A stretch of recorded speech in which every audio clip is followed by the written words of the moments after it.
क्योंकि विद्यार्थी सम्मान समारोह केवल और केवल उन बच्चों को मोटिवेट करना है जो आने वाली क्लास में बोर्ड एग्जाम देंगे। क्योंकि आपके जूनियर कहीं ना कहीं आपको देख के क्या होते हैं, मोटिवेट होते हैं। उसका एक्चुअल रीज़न मैं बताता हूँ कि 9वीं 10वीं में जो बच्चे आते हैं, कुछ लोगों का दिमाग थोड़ा सा छोटी बुद्धि का रहता है, जिनको आप जितना लालच में डालोगे उतना प्रॉफिट लेने की कोशिश करेंगे वहाँ से। तो सम्मान समारोह स्पेशली उन्हीं बच्चों के लिए जो थोड़ा सा मंद बुद्धि के, गधे नहीं है, थोड़ा सा मंद बुद्धि के हैं, तो कहीं ना कहीं देख के मैं मोटिवेट भी होता है कि हमारे सर ने फला दीदी को, फला भैया को सम्मानित किया क्योंकि नंबर अच्छे आए, है ना। सर ने बोला ना कि जिन बच्चों के नंबर आए वो तारीफ के पात्र तो है, लेकिन जिनके नंबर नहीं आए, कई ऐसे बच्चे बीच में बैठे हैं और कुछ तो आए भी नहीं है। स्पेशली उन बच्चों के लिए भी कि कई बच्चे ऐसे हैं कि जो मेहनत तो बहुत करें, पढ़ा भी बहुत है, लेकिन नंबर नहीं आया। तो क्या नंबरों से किसी की भी आकलन नहीं किया जा सकता स्किल का, क्योंकि नंबर तो क्या है ना, सवा 3 घंटे का जो पेपर होता है ना, वो डिसाइड करता है आपका मार्कशीट। लेकिन लाइफ में तो मैं अगर जो सर ने दूसरी बात भी बोली, सुनाओ ध्यान से, कईयों ने नहीं सुना, मैं नोटिस कर रहा था। सर ने ये भी बोला था कि पढ़ने के पूर्व सबसे पहले आप लोगों को गोल सेट करना चाहिए कि तुमको बनना क्या आखिरकार। सबसे बड़ी विडंबना, सबसे बड़ी कमी तो यही आजकल के टीचरों की कि रिजल्ट आ गए, बच्चों को माला पहना दिए, मिठाई खिला दी और एक बैनर को 50 जगह लगवा दिया, टॉपर बस हमारे इधर से, बाकी तो कोई रिजल्ट नहीं। भाई टॉपर ऑपर से कुछ नहीं होता। साल तुमने देखा यूपी पुलिस का जो 4,500 भर्ती हुई है, मुंबई जिले के रहता है, योगेंद्र नाम है ना। पूरे उत्तर प्रदेश में यूपी पुलिस की जो भर्ती हुई है उसमें टॉपर निकला है। और साथ ही साथ सर ने एक बात भी बोला, एक गौड़ बच्ची के बारे में भी बोला, छतरपुर जिले की है, सबसे पहले डेब्यू श्रीलंका के खिलाफ और 4 विकेट लिए और 20 साल की एज रही। ऐसा नहीं है कि आप छोटे हो तो आप कुछ कर नहीं सकते। सबसे पहला तो देखो अपना गोल सेट करो कि तुमको बनना क्या है, और जब तुम गोल सेट करोगे तो सर ने सबसे पहली चीज तो ये बताया ना कि उसके विषय में अगर आपके सामने कोई बात करेगा तो फिर आपको और मन लगेगा उसको सुनने, क्योंकि आपका गोल सेट है ना कि हमको यार पुलिस में जाना, हमको स्टेट गवर्नमेंट में जाना, हमको सेंट्रल गवर्नमेंट में जाना, जैसे एसएससी, रेलवे, बैंकिंग, या किसी को डॉक्टर बनना, किसी को वकील बनना, किसी को जज बनना, सबका अलग अलग टारगेट होता है। लेकिन आज के समय में कई बच्चों का टारगेट ही नहीं पता, बस पढ़ते जा रहे हैं भेड़ चाल की स्पीड। सबसे पहली चीज तो देखो यार, कोई भी बच्चा 9वीं में हो, 10वीं में हो, 11वीं में हो, 12वीं में हो, यही 9वीं 10वीं का स्पेशली सब्जेक्ट है जो तुम आगे चल के एग्जाम दोगे, यही सब मिलना रिटर्न। ये बिल्कुल परेशान मत हो कि तुम्हें कुछ नया मिल रहा। और उसका पता भी है तुम सबको कि मैं खुद भी कंपटीशन की तैयारी करता हूँ, खुद भी एग्जाम देता हूँ, सफल हूँ या असफल हूँ उससे तो नहीं पता, लेकिन मेरे को पता है कि एग्जाम में आता क्या है। एक्चुअली एक तुम जो 9 में पढ़ते हो, जो 10 में पढ़ते हो, यही जनरल साइंस, यही एसएसटी, यही इंग्लिश, यही हिंदी और यही मैथ, उससे कुछ नया नहीं आता अलग से। इसलिए जब तुमको गोल सेट कर लोगे, चीजें जब तुमको पता होगी कि यार आगे चल के हमारे एग्जाम में ये चीज आना है, तो तुम्हारा और मन लगेगा। इसलिए स्पेशली आज जो सम्मान समारोह, स्पेशली जो आपकी जूनियर है उनको मोटिवेट करने के लिए, और आपने जो मेहनत की आपका ये फल। तो कई बच्चों के ऐसे हैं कि नंबर नहीं है, मुझे पता है कि कई बच्चे यहाँ पे बैठे हैं कि जो कई तरीके से डिमोटिवेट हुए थे जब रिजल्ट आया था। अभी भी बता रहा हूँ, बाद में भी बता रहा हूँ, तुम्हारी स्किल क्या है वो आने वाले एग्जाम में दिखाओ।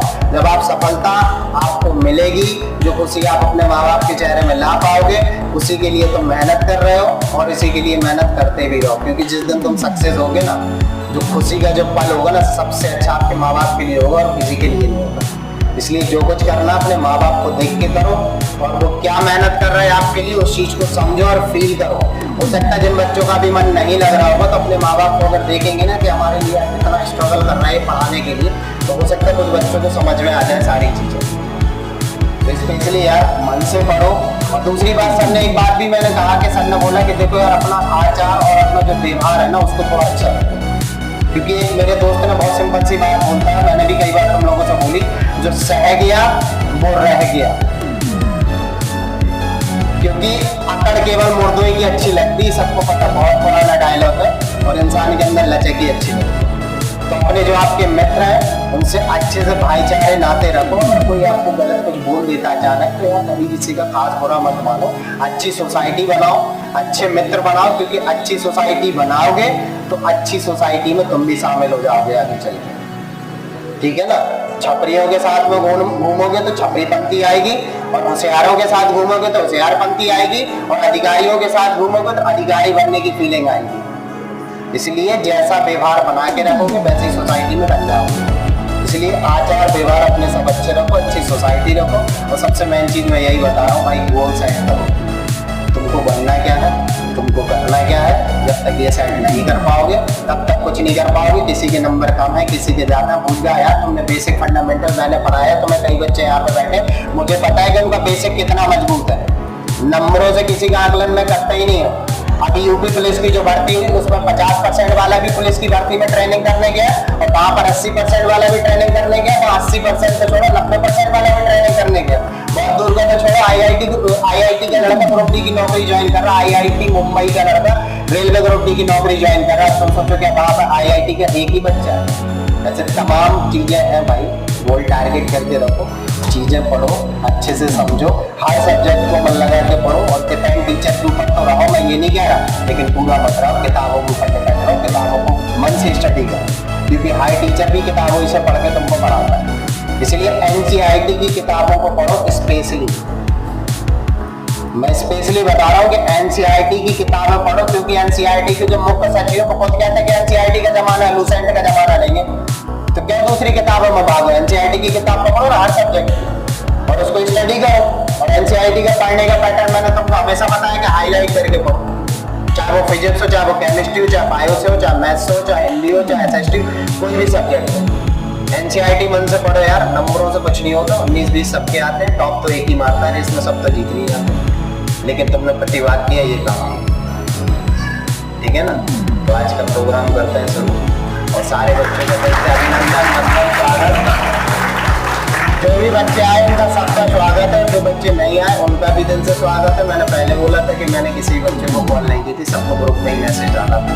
और किसी भी बच्चे को यार बुरा नहीं लगना चाहिए कि सर ने कॉल नहीं की, क्योंकि मैंने किसी को कॉल की है, कोई बताएगा किसी को कॉल नहीं, ठीक है ना। सम्मान समारोह तुम लोगों का है। अब कांटेक्ट हो नहीं पा रहा था जिन बच्चों से, तो प्रयास करना पड़ा कि यार इनसे कांटेक्ट हो जाए कैसे भी करके, ठीक है। आई होप की बातें समझ में आई होगी। सबसे मेन चीज अपना गोल, उसको सेट करो। तो गोल जिस दिन तुम्हारा फिक्स हो जाएगा तो तुम्हारा उस चीज में मन लगने लगेगा। आपने टारगेट बना लिया कि मैं रेलवे में जाना, और रेलवे के बारे में अगर कोई डिस्कस करेगा तो तुम्हारा मन लगेगा उसको सुनने में, क्योंकि तुमने प्रयास किया उसको बनने के लिए, ठीक है ना। चलो बाकी कहानी तो चलती रहेगी अपनी।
Let's go.